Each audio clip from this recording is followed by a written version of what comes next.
मैं बचपन में भीख मांगने से मेरे जीवन की शुरुआत हुई। जैसे ये बड़ा गांव है, ये बड़ा गांव तो बड़ा है, नाम ही इसका बड़ा है। मैं तो एक छोटे से गांव से हूँ। मेरा जन्म भी मध्य प्रदेश का है, जबलपुर जिला रियोंझा गांव। एक छोटे से गांव का हूँ मैं बचपन में भीख मांगने जाता था गांव में, सबके घर भिक्षाम देही भिक्षाम देही। गांव के लोग मुझे, गांव की महिलाएं सूपे में सीधा लगा कर देती थी, आटा जरा सा, दाल जरा सी, चावल, थोड़ा आलू भी देती थी माताएं, थोड़ा नमक के ढेले भी हमें भीख में मिलते थे, और कोई कोई हमें जरा कटोरी में घी भी दिया करता था। तो मैं बचपन में गांव में भीख मांगने जाता था।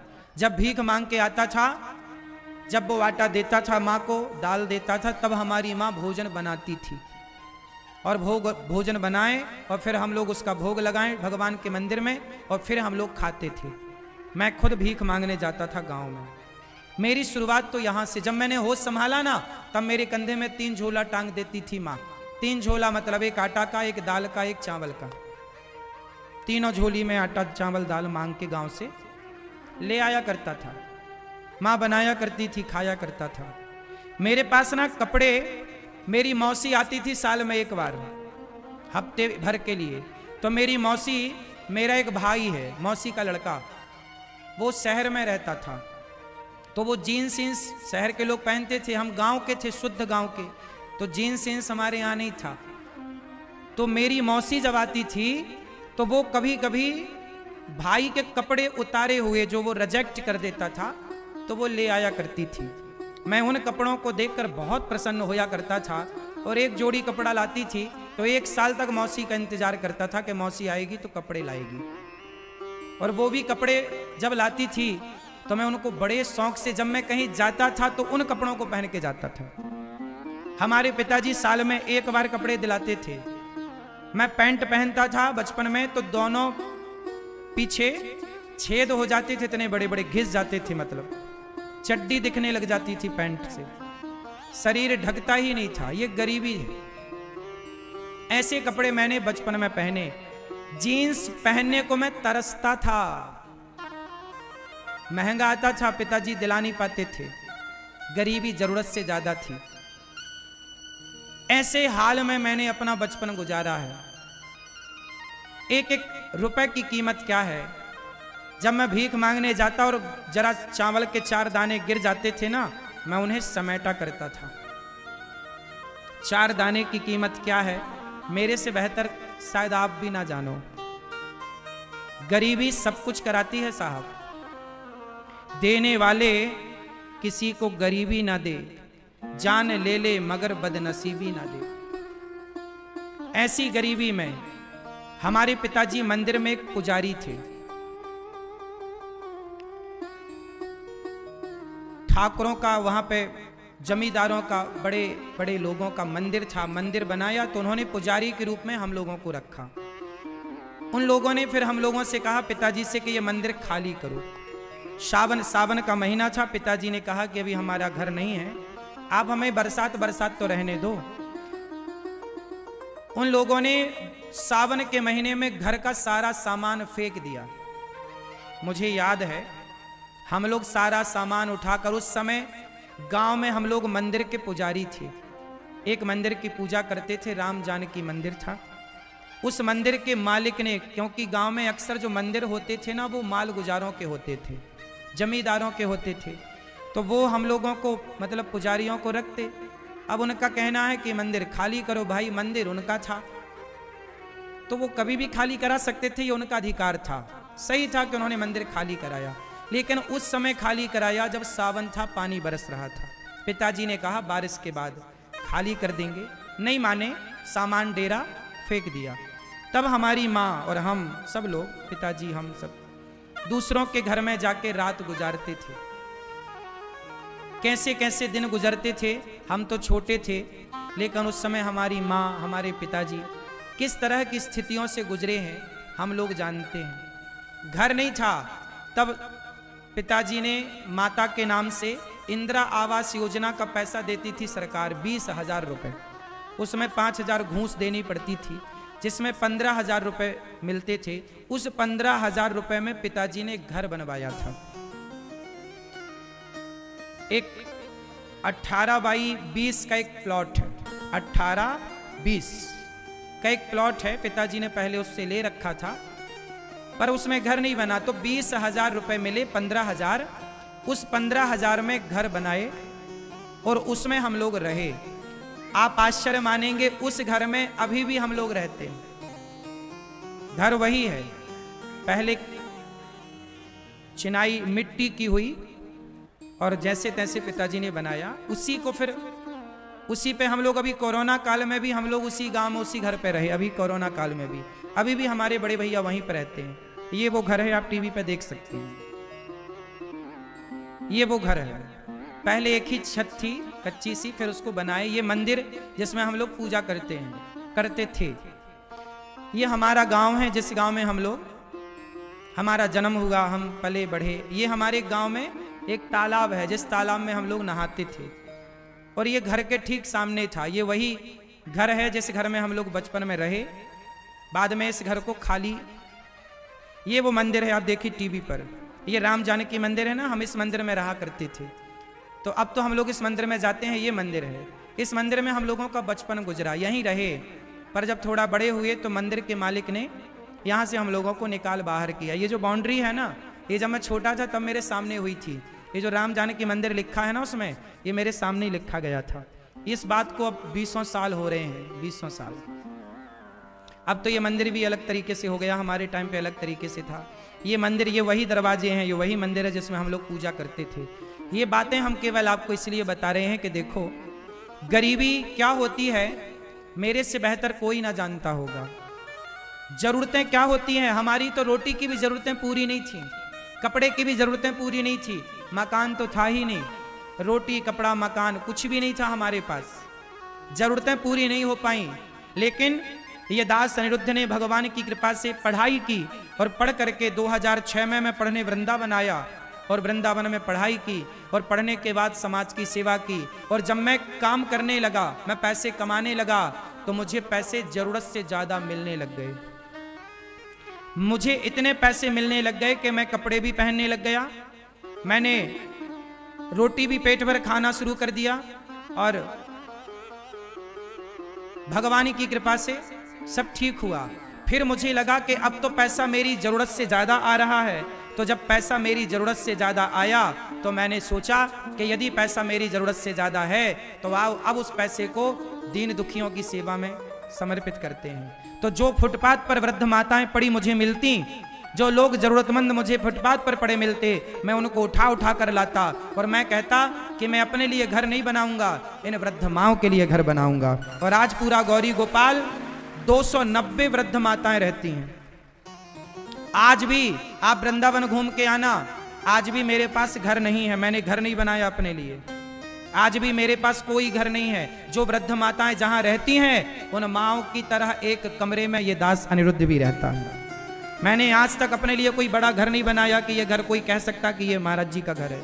घर नहीं बनाया, मैंने वृद्ध माओं के लिए घर बनाया। जो गौरी गोपाल वृद्धाश्रम है वो वृद्ध माओं का घर है, और 290 माएँ रहती हैं। मैं पैसा कमाता हूं साहब, लेकिन मेरी जरूरतें को पूरी होने के बाद भी जब विधाता ने दिया तो मैंने उस पैसे से सिगरेट नहीं पी, मैंने उस पैसे से बड़ी बड़ी गाड़ियां लेके घमंड नहीं दिखाया, मैंने उस पैसे से शराब नहीं पी, मैंने उस पैसे से उन बेसहारा माओं को सहारा दिया।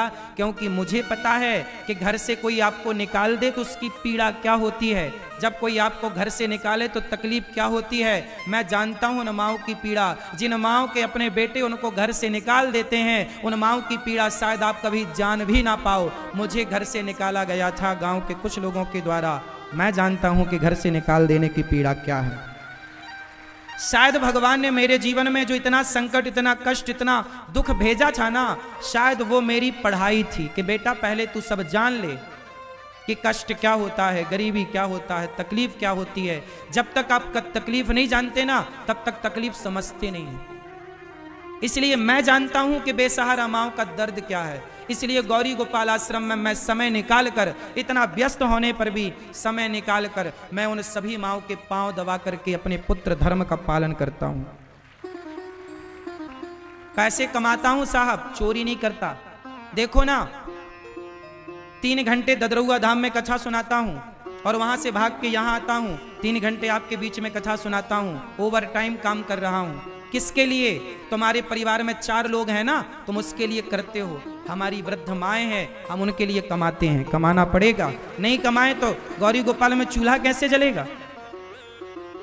तुमसे कहते हैं थोड़ा थोड़ा सहयोग करो, कुछ लोग करते हैं, कुछ लोग हंसते हैं कि देखो भिखमंगा मांग रहा है भीख।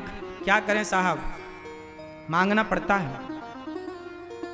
कोई अपने लिए थोड़ी मांग रहे हैं, हमारे अपने लिए तो हमारी अपनी जरूरतें कुछ है ही नहीं, इच्छाएं भी नहीं है। अब हमारी कोई इच्छा नहीं है। बताओ हमें क्या बनना है? जो बनना था बिहारी जी ने बना दिया। हम तो भिख मंगे थे, भीख मांगते थे गांव में, हमें तो बिहारी जी ने जो बना दिया वो हमारी औकात से करोड़ों गुना ज्यादा है। अब क्या इच्छा है? कोई कामना नहीं, मेरी कोई इच्छा नहीं है। इच्छा केवल इतनी है कि गौरी गोपाल आश्रम में जो माएँ हैं ना, उनको समय पर रोटी मिलती रहे, समय पर दवाई मिलती रहे और उनकी सब प्रकार से व्यवस्थाएं बनी रहें।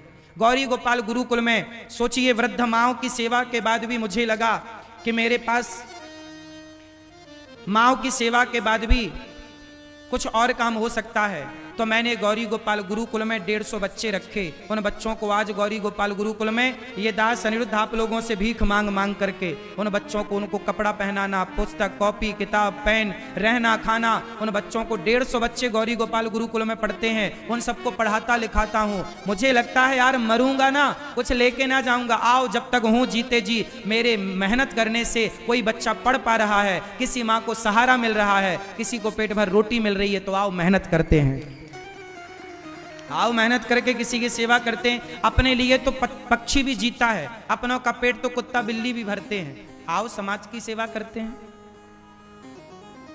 गौरी गोपाल आश्रम में सवेरा होता ही हजारों साधु भोजन करते हैं। मैंने एक संकल्प लिया मन में, जब मैं भीख मांगता था ना अपने गांव में, तो याद रखना, जब मैं भीख मांगने जाता ना तो मैं महीने में 2 बार भीख मांगता था, अमावस और पूर्णिमा।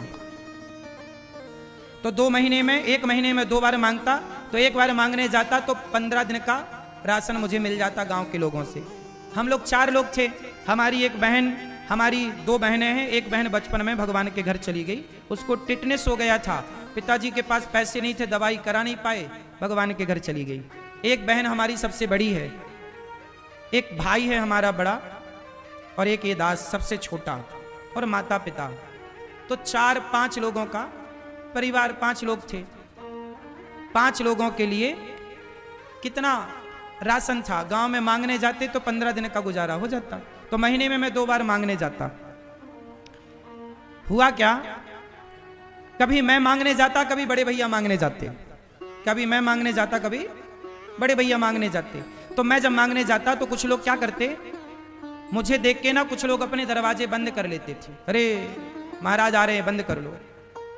कुछ लोग कह देते महाराज बाद में आना, अभी हम फुर्सत में नहीं हैं। ऐसे लोगों के घर में दोबारा जाता भी नहीं था। मैं भिखारी जरूर था पर स्वाभिमानी था।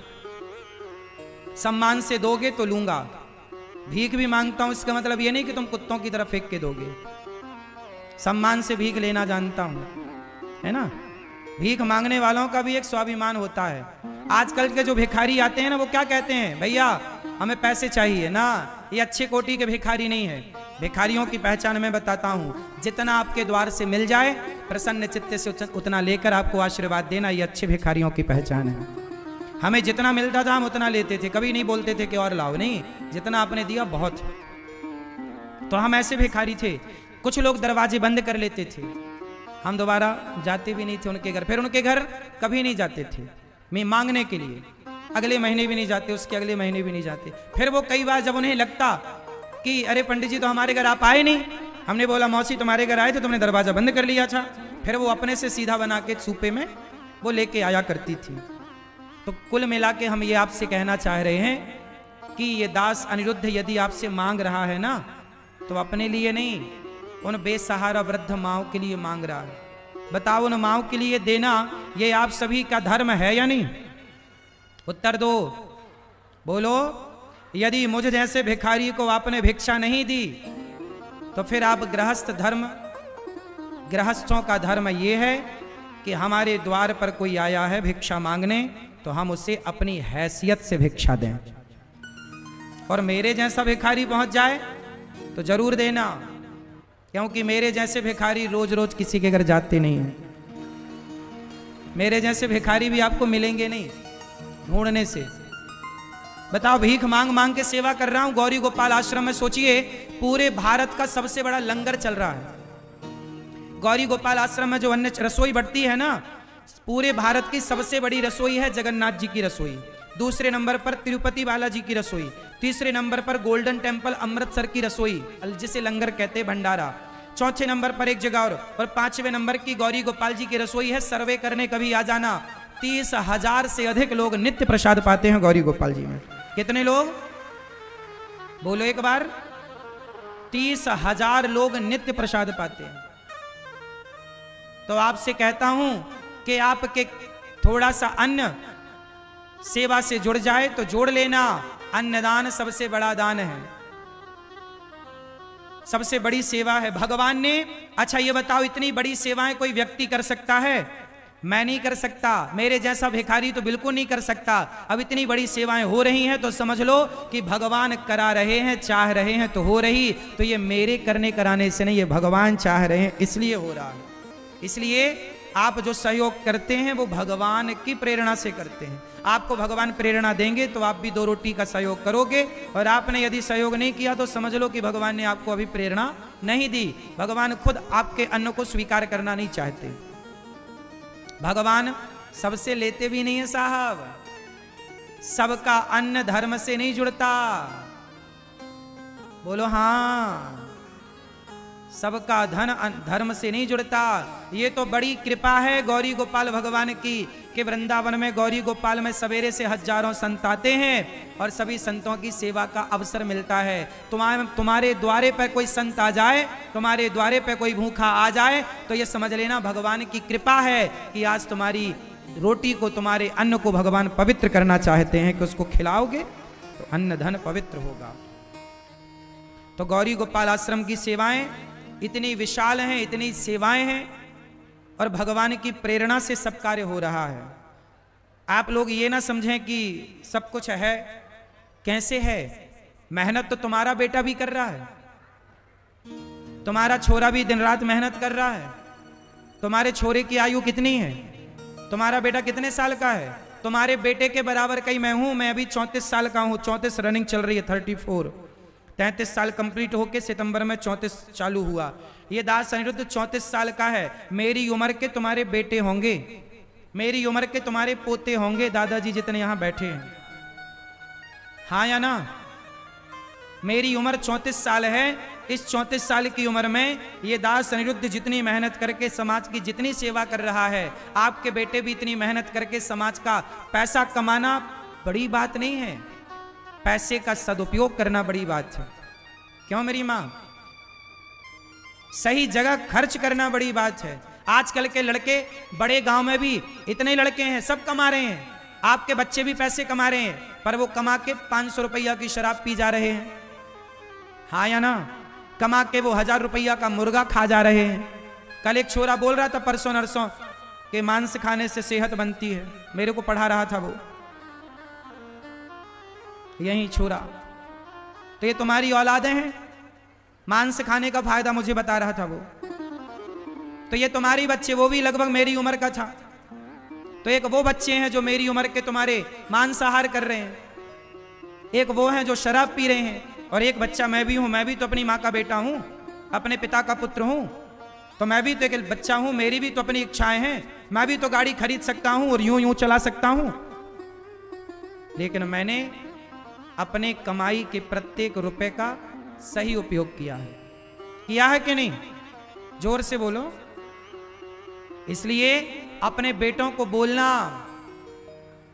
कि आप भी बेटा पैसा कमाओ, और ऐसे पैसे कमाओ कि वो पैसा किसी के काम आए, किसी की जरूरत में आप खड़े हो सकें, भूखे की रोटी बन सकें आप, निर्बल का बल बन सकें आप।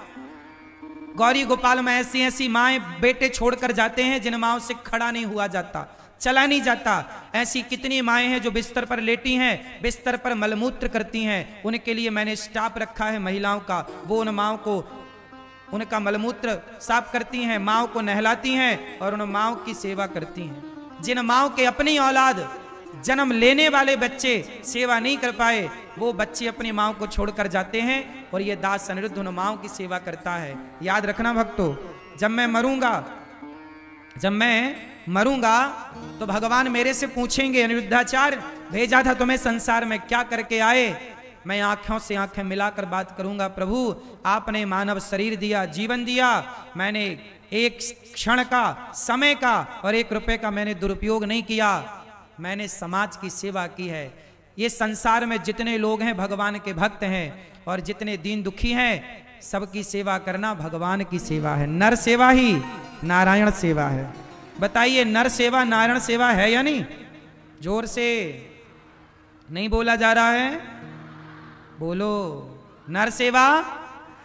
एक दिन मैंने सोचा कि देखो बकरा मरता है ना, बकरे के चमड़े का तबला बन जाता है, ऊंट मरता है, ऊंट के चमड़े का जूता बन जाता है, लेकिन मैं मरूंगा तो मेरे चमड़े का तो जूता भी नहीं बने।